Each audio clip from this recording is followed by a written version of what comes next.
Hi friends, welcome. In this video we are going to start CA second lesson material cost. You know with कौन से standard के साथ material cost deal करता है? Cost accounting standard 6 deals with material cost, CAS 6. Okay, so there are 6 types of material cost. Types of material. 6 types of material. First, raw material, then process material, bought out component, sub assembly, accessories, and consumable stores. So let's see its meaning. What is raw material? Basic or main material.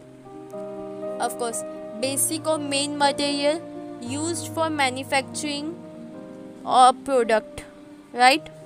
Basic और primary need, कोई भी चीज़ के बनाने के लिए जो उसकी basic और प्राइमरी जो नीड होती है उसको रॉ मटेरियल बोलते हैं. We can take the example of sugar बनाने के लिए sugar cane is the primary need, basic, which is the raw material. Then process material. What is process material? Material addition to raw material means here material used in the process of manufacture means जो भी अभी हम लोग ने जैसे raw material के time पर हम लोगों ने जो शुगर का एग्जांपल लिया, विल कंटिन्यू इट हियर. जब शुगर बनाने के लिए रॉ मटेरियल उसका शुगर केन हुआ, तो शुगर कैन के साथ जब लाइम एंड सल्फर मीन्स उधर लाइम एंड सल्फर भी यूज़ किया जाता है, तो जब उसको ऐड कर देते तब ये प्रोसेस मटेरियल बन जाता है, right. Then bought out component. Manufactured product के साथ जो एडिशन किया जाता है जिससे वो फिनिश प्रोडक्ट में कन्वर्ट होता है उसको बॉट आउट कंपोनेंट बोलते हैं. Here we can take the example of fan belt, automobile वाला. Then sub assembly. What is sub assembly? Attachment with distinct identity and form part of finish product. ऐसा attachment जिसकी identity सबसे अलग हो and then finally form the part of finish product. Here we can take the example of engine or steering. Car में अगर engine ना हो या स्टीयरिंग ना हो then car is not going to work or it will not start. So accessories, component और सब assembly. हम लोग ने अभी इधर देखा bought out component and sub assembly, but not essential for basic functioning of product. यहाँ पर भी हम लोग जो भी देखा वो बेसिक के साथ रिलेटेड था, राइट. और इधर क्या बोला है? Not essential for basic functioning. Basic functioning के लिए ये एसेंशियल नहीं है. Here we can take the example of AC और music system because it's not essential, it's our wish, right. Consumable stores. Sorry ये डबल प्रिंट हो गया है.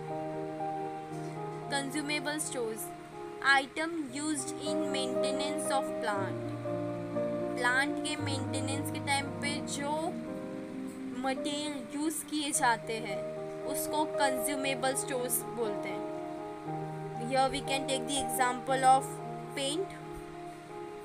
Time to time they paint the machinery और plant, right.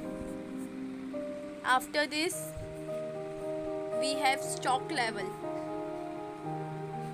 Stock level always answers your question when to buy.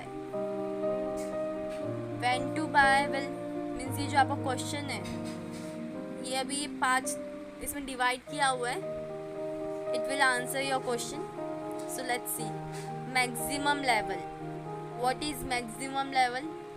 Maximum word सुनते ही मालूम पड़ता है. मैक्सिमम मतलब हाईएस्ट लेवल, एकदम highest. Then minimum level. Minimum सुनने से लगा minimum, satisfactory, sufficient and minimum, right. Then reorder level. Reorder level क्या है? नया वर्ड है. Reorder means it is the level exist between maximum level and minimum level. Maximum level and minimum level के जो बीच वाला लेवल होता है, मिडिल लेवल, उसको रीऑर्डर लेवल बोलते हैं. Then danger level, danger zone. Danger level क्या होता है? एग्जिस्ट बिटवीन मिनिमम लेवल, जो हमारा सफिशिएंट लेवल था ना, सफिशिएंट सेटिस्फैक्ट्री, वो जो लेवल था वो, एंड नो और ज़ीरो स्टॉक लेवल के बीच में जो लेवल होता है उसको डेंजर लेवल बोलते हैं. And then average stock level. What is average stock level? When average of maximum level and minimum level means जो मैक्सिमम लेवल मिनिमम लेवल का जो एवरेज रहेगा वो average of stock level. So ये I hope आपका answer मिल गया होगा कि when to buy, right. So after this EOQ, economic order quantity, unit of product to be purchased at one time. Economic order quantity क्या बताता है? Product, unit of product to be purchase at one time. एक time पे कितने unit of product purchase करने चाहिए, ये वो एक्सप्लेन करता है, ये वो फाइंड आउट करता है, right. After this we have all the formulas here. Finally जो थियोरी, जो एक्सप्लेनेशन पार्ट था मटेरियल कॉस्ट का, वो यहाँ पर ख़त्म हो गया. अब हमारे पास फॉर्मूलाज है. जो ये लेसन में जितने भी फॉर्मूलाज थे वो मैंने सब आपके लिए लिख दिए. So you can take the screenshot and also go through with the formulas. I know formulas बहुत ज़्यादा है एंड थोड़ा डिफ़िकल्ट लग रहे हैं, बट जैसे जैसे हम लोग सम सॉल्व करेंगे it will be familiar with us. हम भी फेमिलियर हो जाएंगे फॉर्मूलाज के साथ एंड फॉर्मूलाज भी हमारे साथ फेमिलियर हो जाएंगे ऑफ कोर्स.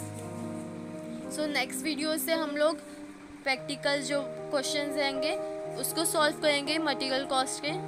सो अभी हम लोग फॉर्मूलाज को गो थ्रू कर लेते हैं. Maximum level, when will get maximum level?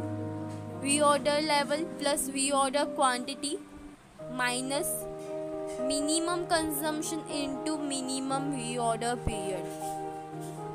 जो minimum consumption and minimum reorder period को मल्टीप्लाई करके and minus by reorder level plus जो दोनों रीऑर्डर था उसको प्लस कर दो एंड माइनस करो किससे? जो मिनिमम है. क्या मिनिमम है? Minimum consumption and minimum reorder period से माइनस कर दो. You will get maximum level. Then minimum level. Minimum level कैसे मिलेगा? Reorder level minus average consumption. Average and normals one and the same होता है, so don't be confuse. Average consumption into average reorder period. Minimum level कैसे मिलेगा? Reorder level minus जो हमारा average consumption था into average reorder period. Okay. और reorder level कैसे मिलेगा अब? सो मैक्सिमम कंजम्पशन, जो ज़्यादा से ज़्यादा जो कंजम्पशन था into maximum reorder period, right. Then danger level.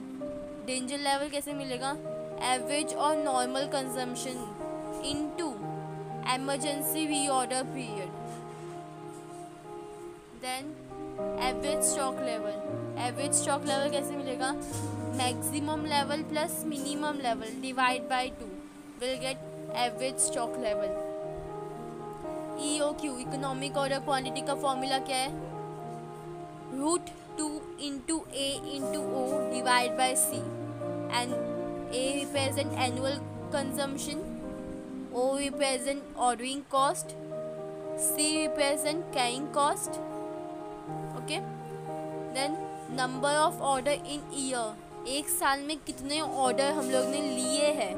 How much order we have taken. कैसे मालूम पड़ेगा? टेकन और गिवन कैसे मालूम पड़ेगा?